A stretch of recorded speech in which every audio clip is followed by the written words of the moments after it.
You arrive right on time, not too early because that's needy, not late because that would give them something to roll their eyes about. Just on time like someone who still wants to be welcome but knows better than to expect it. The house smells the same, that heavy mix of pine cinnamon and something burnt trying to pretend it's festive.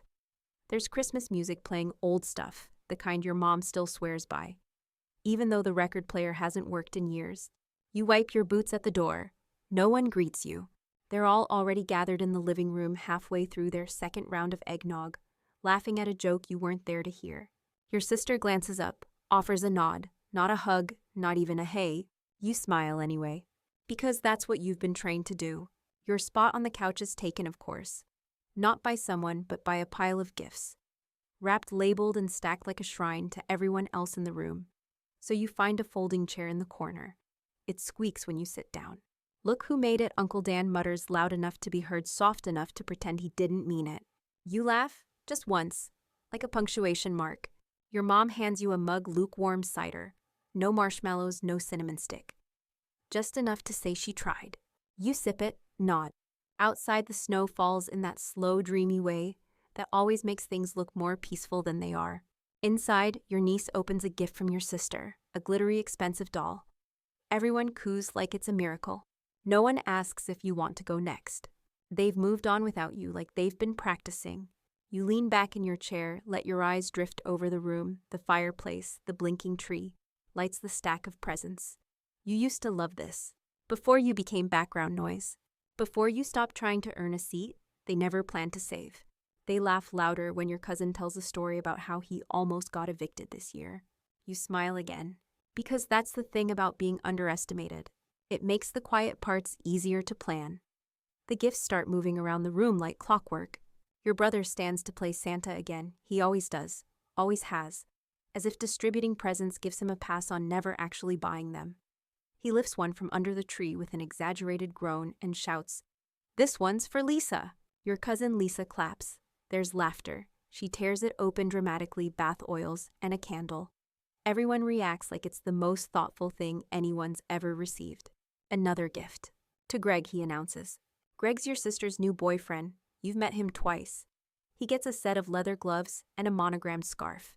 Even you have to admit it's a decent gift. Then another. Your niece, your aunt, your mom. Even the dog gets a chew toy shaped like a reindeer. But your name never leaves his mouth. You wait. Patiently, casually, sip your cider, cross your legs. Every time your brother reaches for another box, your heart skips not from hope anymore, but from confirmation. You knew this was coming. Still seeing it unfold like this on purpose in real time scrapes something tender.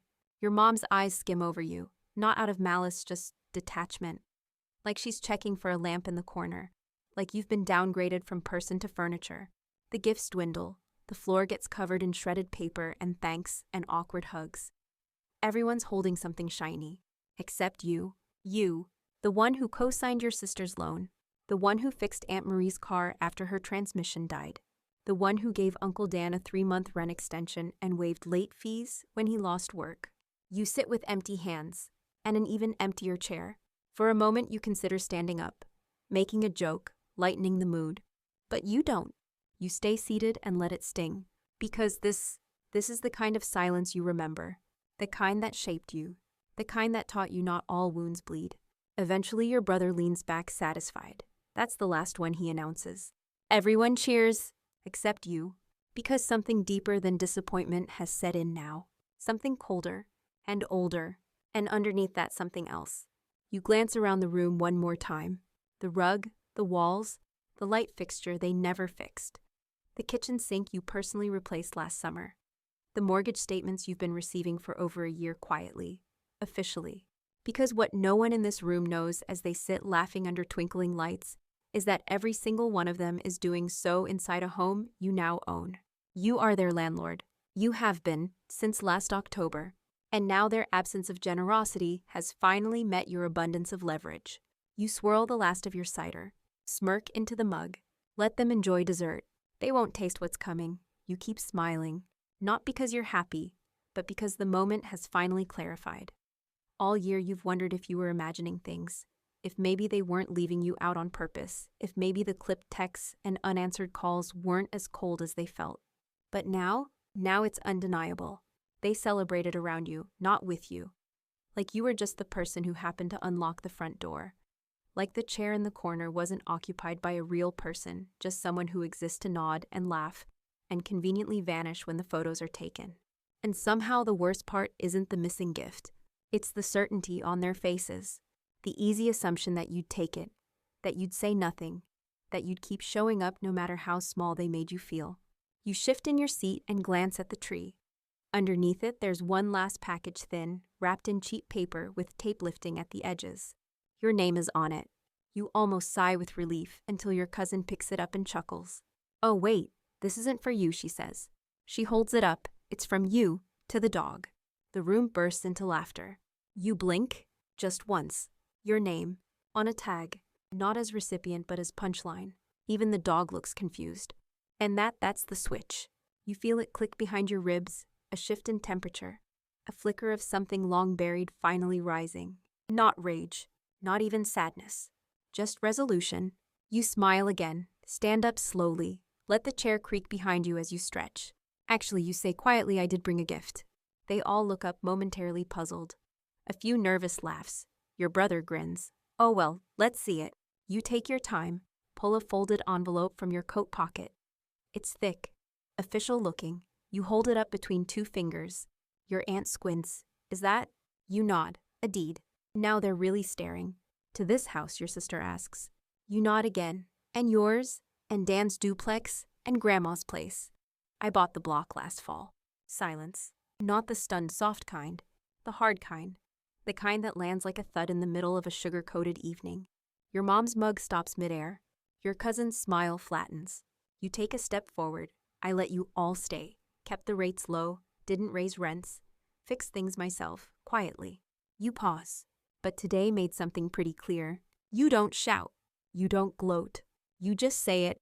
"I'm the landlord. And this year I decided to give myself the gift of clarity." No one moves. No one blinks. You glance at the tree, the scraps of torn paper, the chew toy sitting proudly between the dog's paws. Then you sit back down in your corner chair. Calm, still. The envelope sits on your lap unopened. Your hands are still empty, but you've never held more power in your life. The room doesn't react at first. Not really. There's just that stretch of silence that happens when people are trying to decide if what they heard is a joke or something that's about to rearrange the whole night. You don't blink. You don't rush. You just sit there letting your words hang like frost in the air, each one settling slowly onto every stunned face around the room. Your brother speaks first, of course. "Wait, what do you mean you own the house?" You turn to him. "I mean, I'm the one paying the property taxes. I'm the one who signed the mortgage refinancing forms. I'm the one who let your missed October payment slide." His mouth opens, closes, opens again. "Why the hell wouldn't you tell us that?" Your cousin jumps in. "Wait, are you serious? Like, actually the owner?" You nod once, got the title in the car. "You can read it if you want." Your mom finally breaks her stillness. "I don't understand. You never said anything. You never—" "I did things you interrupt. Calmly, I handled things, quietly, while everyone else was busy calling me a dropout or a drifter or asking what I even do with my time." You look around the room. I was buying properties, fixing them up, renting to strangers. Then one day I had the chance to buy the ones you live in. Your aunt blinks hard. "Why would you do that?" You smile soft and sharp. "Because I got tired of being treated like the one who needed saving, when I was the only one quietly keeping everything together." Someone whispers, "Oh my God." But you keep going, not for theatrics, just for closure. "I made sure Grandma's furnace worked last winter. Paid for it out of pocket because she didn't know where to turn. Didn't ask for credit, didn't add interest."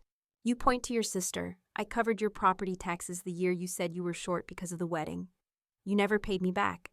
Now she looks away. You turn to your uncle. "Dan, the duplex, I inherited it through a trust. Could have sold it. Didn't. You pay less than market rate."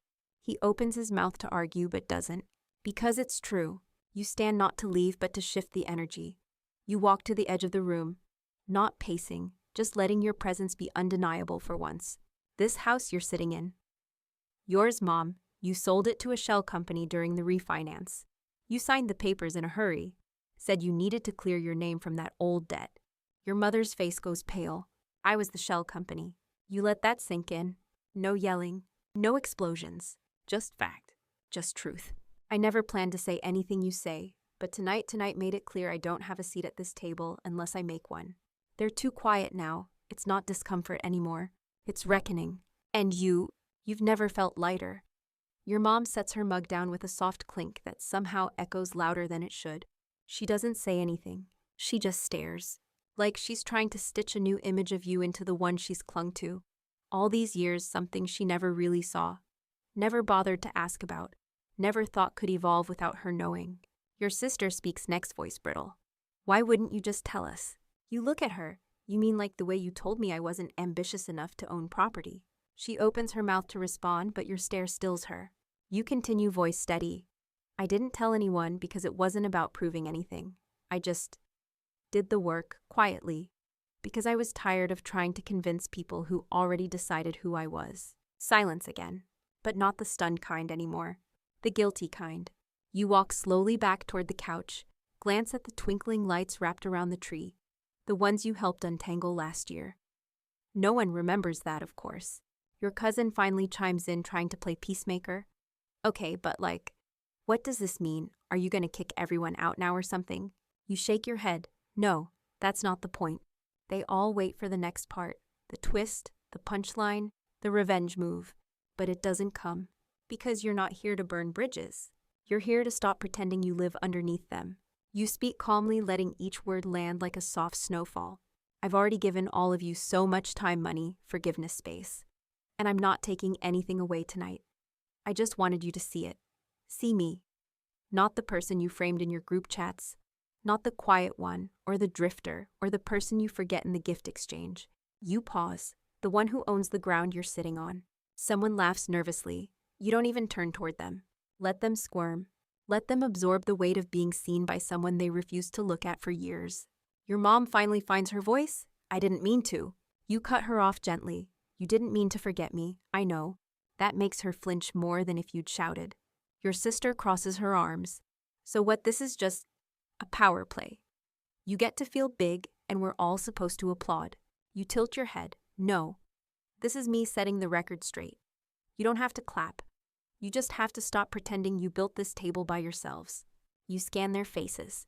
They all look smaller now, not because you've grown, but because you've stepped into your real height for the first time in front of them. You sit again slowly, and the chair doesn't squeak this time. I'm not asking for anything you say. I just stopped accepting nothing. The room stays still. No more laughter. No one's reaching for another cookie. And you've never felt more full. Dessert arrives, but no one touches it. Your mom brings out the pie like it's going to save the mood, classic move. As if sugar can coat over silence that thick. As if a slice of store-bought pumpkin can stitch back what the truth just unraveled. She places it on the table. No plates, no knives, just one awkward, hopeful gesture. You don't reach for it. Neither does anyone else.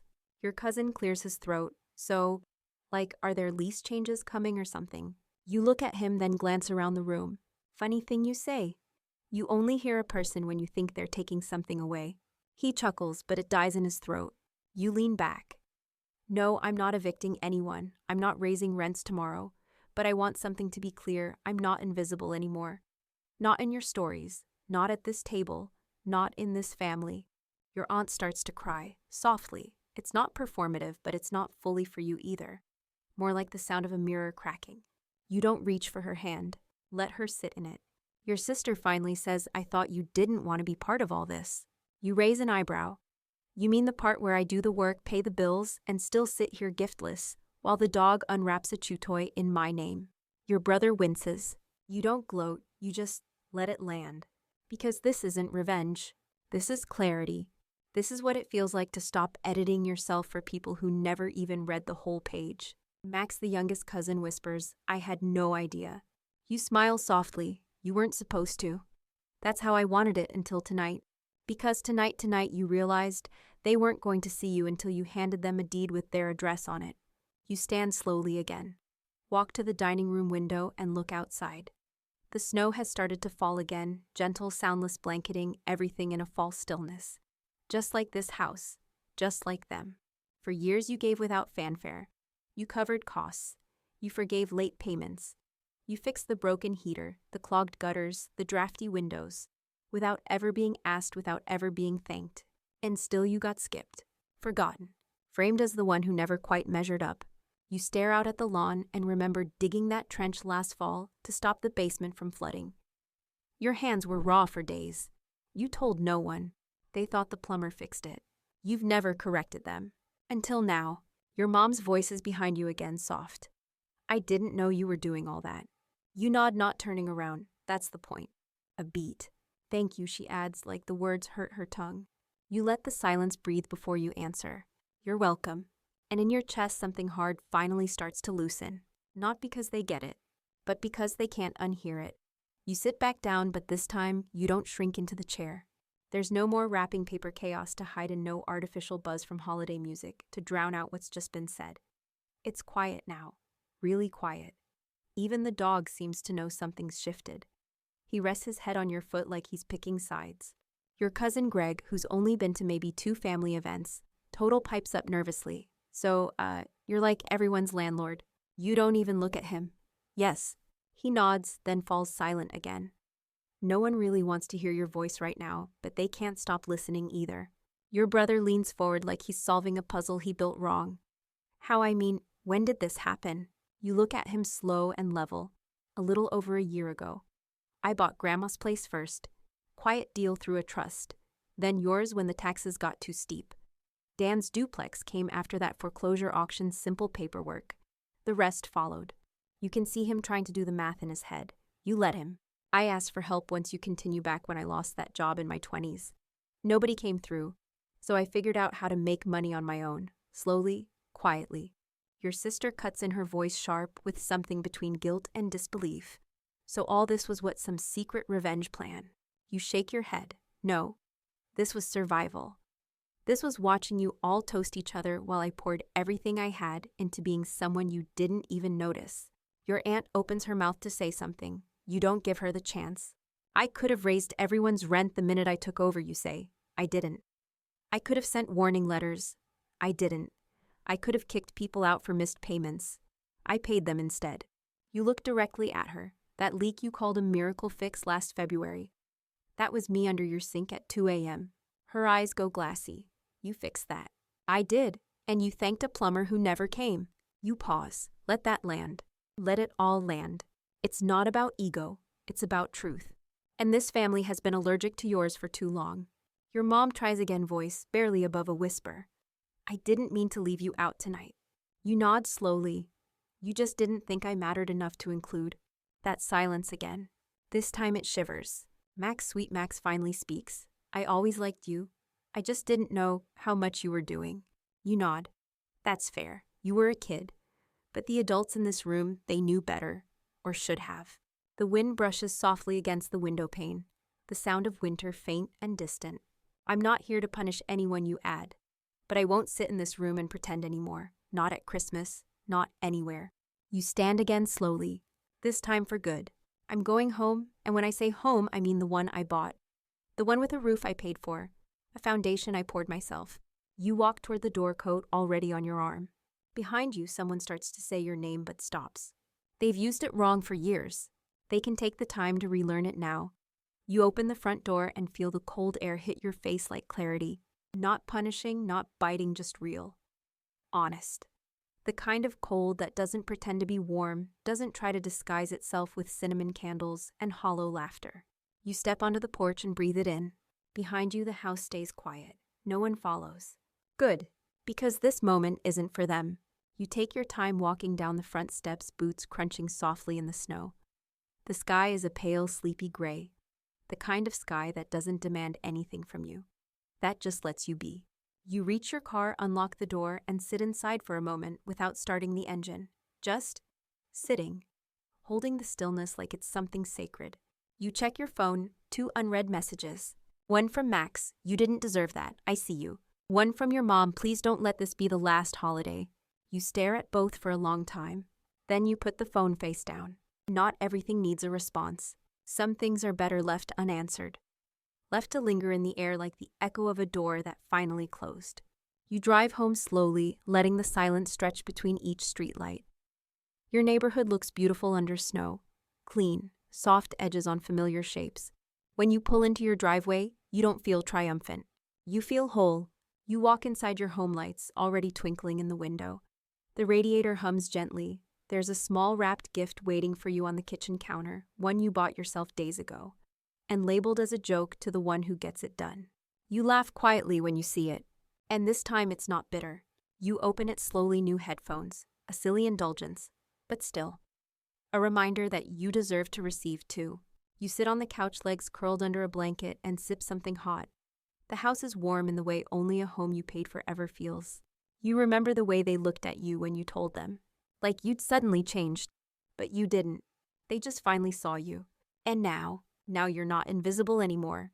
You're not the background. You're the walls, the roof, the floor beneath their feet. And whether they ever admit it or not, they know it now. You wake up the next morning to sunshine on snow, bright, clear, and a little too honest. There are 3 voicemails waiting, one from your mom, one from your sister, one from a number you don't recognize, but could probably guess belongs to your aunt. None of them say sorry in the transcripts. They say things like, "We should talk, it's not what it looked like. You know we love you, right?" You don't play them. Instead, you stand in your kitchen in fuzzy socks, sipping fresh coffee, watching the steam curl like a quiet answer to a question no one ever asked you until last night. What do you really want? You wanted peace, belonging, maybe a little respect. And since they didn't offer it, you built it. You glance at your phone again, still blinking, still trying. You smile and set it down. Outside, the street is still. A few kids drag sleds across the fresh powder, yelling and laughing. A dad shovels a driveway 3 doors down. No one here knows the story that broke across a living room last night. And that's the beauty of it. Your truth doesn't have to be loud anymore. It just has to be yours. By noon, your sister texts, something longer, carefully worded. It includes a phrase you've never seen from her before. "I didn't realize how much you were holding." You stare at it a long time. You type a reply, then delete it. Then you write again, "I know." You hit send. No need to say more. Because knowing is the first step. You aren't angry, you're done. And that's so much better. You spend the day doing what you want. Reading, listening to music, folding warm laundry. Every small act a quiet declaration, "I am not the forgotten one." Not anymore. That night you light a candle and set it on the windowsill. You don't know why. Maybe to mark the beginning of something new. Not a reconciliation. A reset. And in the silence of your own home, you whisper, "Merry Christmas." To no one. To yourself. To the one who built it all and waited long enough to be seen. You don't go to New Year's dinner. There's another group text. A photo of the table. Candles, ham, Aunt Marie's same dry mashed potatoes. Everyone in the shot is smiling, and someone made sure to leave an empty chair. You stare at it for a long time, thumb hovering over the image, then flick it away without responding. It's not that you're punishing them. It's just that showing up after they only noticed your value when it had a deed attached, that's not healing. That's history repeating itself. And you've turned that page. Instead, you spend the night with people who did see you all along. Friends, neighbors, 1 or 2 old clients from your early days, flipping properties who still send you handwritten thank you cards every December. You laugh, you drink something too bubbly.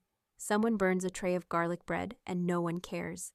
There's no judgment in the room, no performance, just warmth.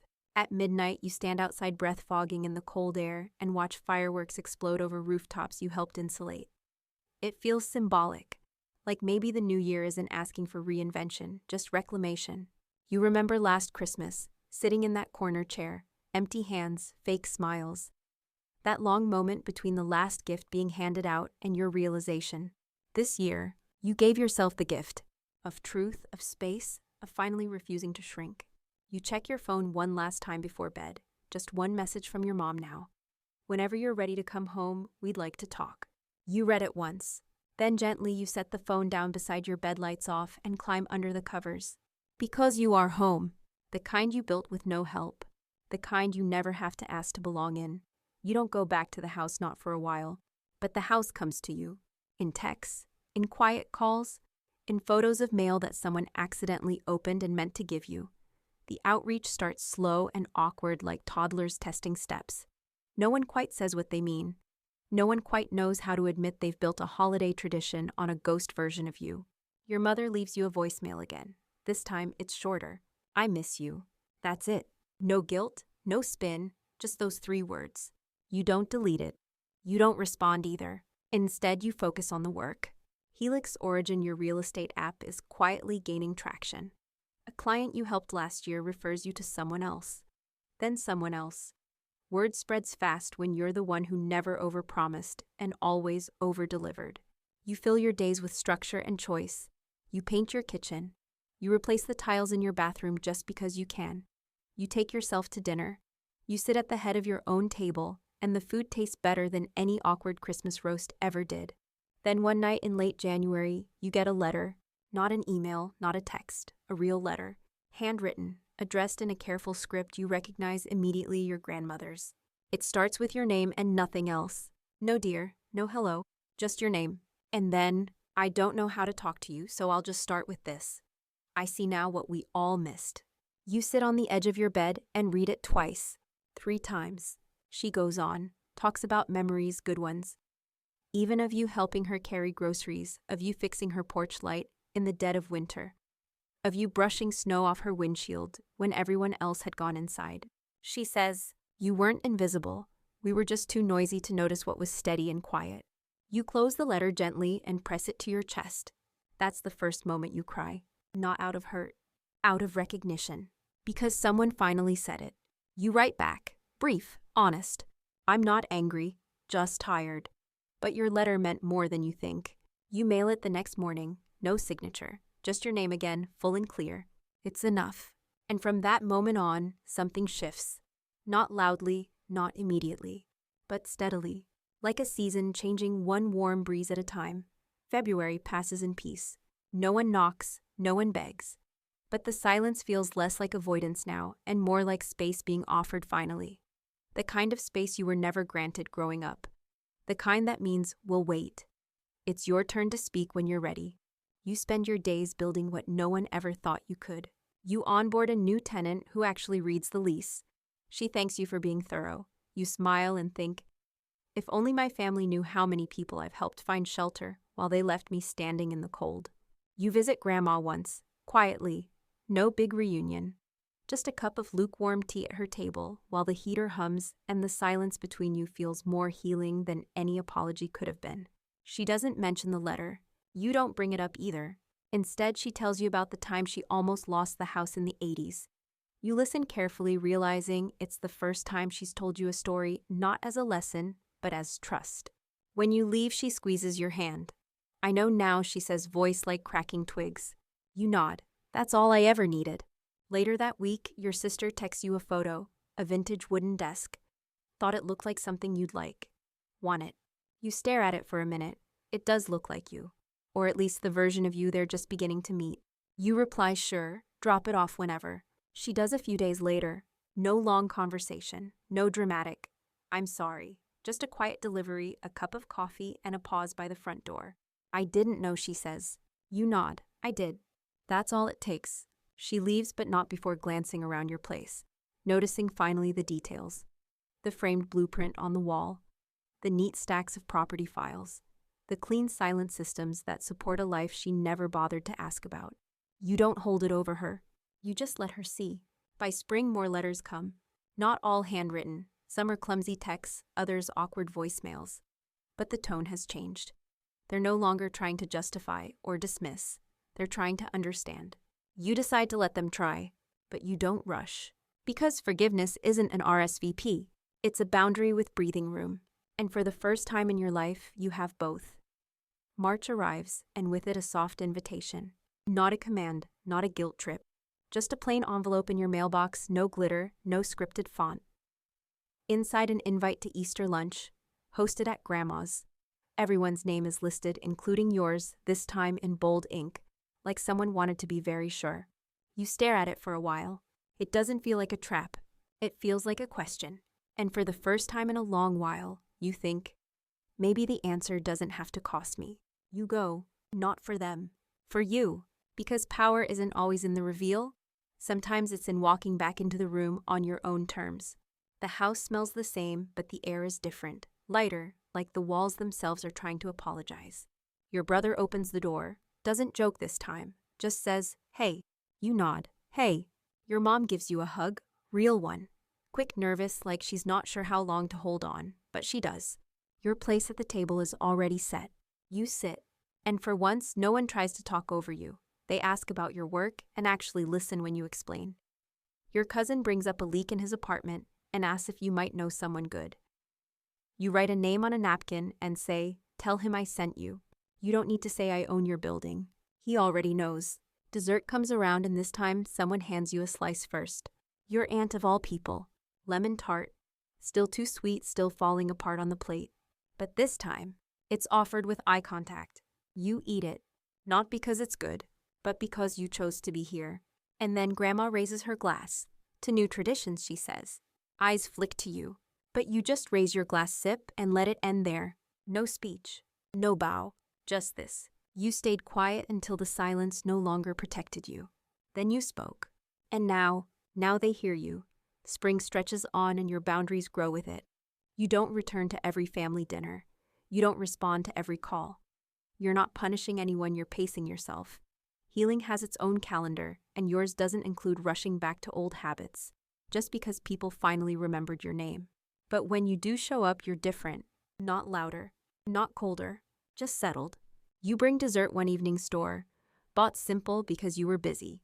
You don't apologize for it. No one comments. They just eat it and thank you. Progress. Your mom asks if you're dating anyone. You tell her no, and for once she doesn't follow it with a sigh or a suggestion. She just nods, as if she's finally stopped measuring your life against hers. Later, you catch your sister standing in your old childhood room holding a photo of the two of you from 20 years ago. She doesn't say much, just holds it up and says, "You always looked like you were waiting to be somewhere else."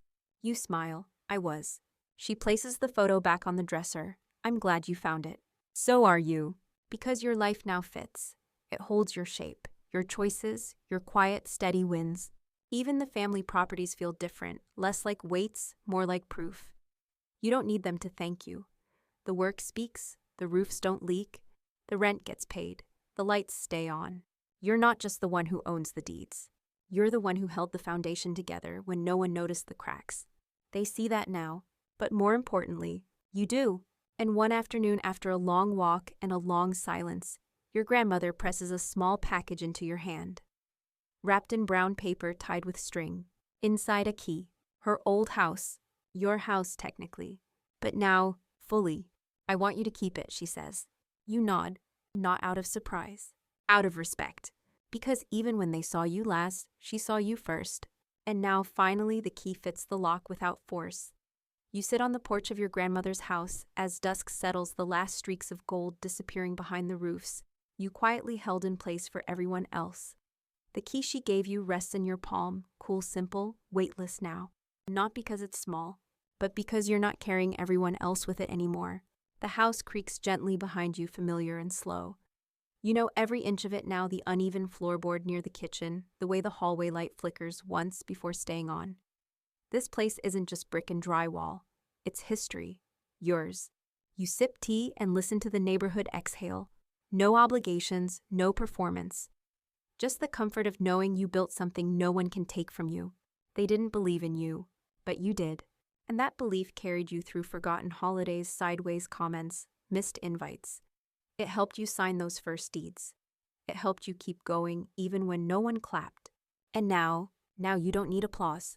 You have peace, not the kind handed out after apologies. The kind earned in silence and sweat, in choosing to show up for yourself long before anyone else noticed. You breathe in, hold it, let it go, because some nights just lying still and breathing softly is enough to return home to yourself.